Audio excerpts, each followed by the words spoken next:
Jag hörde jag på det, jag fattar precis bra. Det var jag som vågade. Ja, fan vad läskigt. Det hade haft världens. Tänk, ramlar de ner, ska vi... också. Hallå, ramlar de ner bara så då kan vi säga tårtor!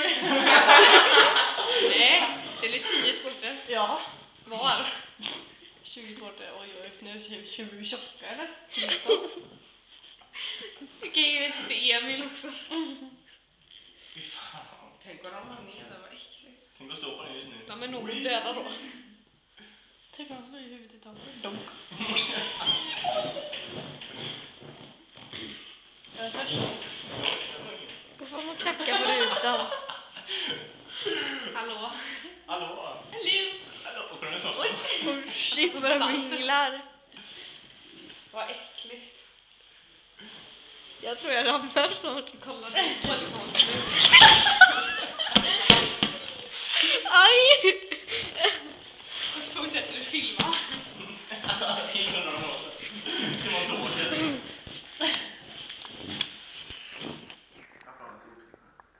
Pappan kan slänga lite om han vill. En fallskärm i pannan ramlar ner. Men det har de ju redan på sig.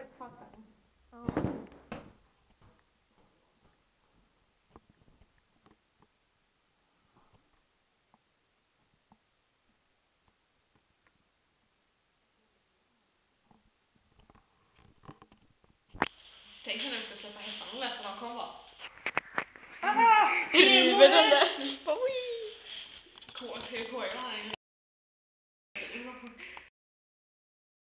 Man skulle vara upptryckt i andra hörnet där borta.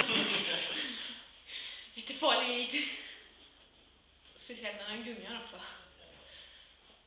Jag såg den bara, wiii, från sidan sidan, bara gunga.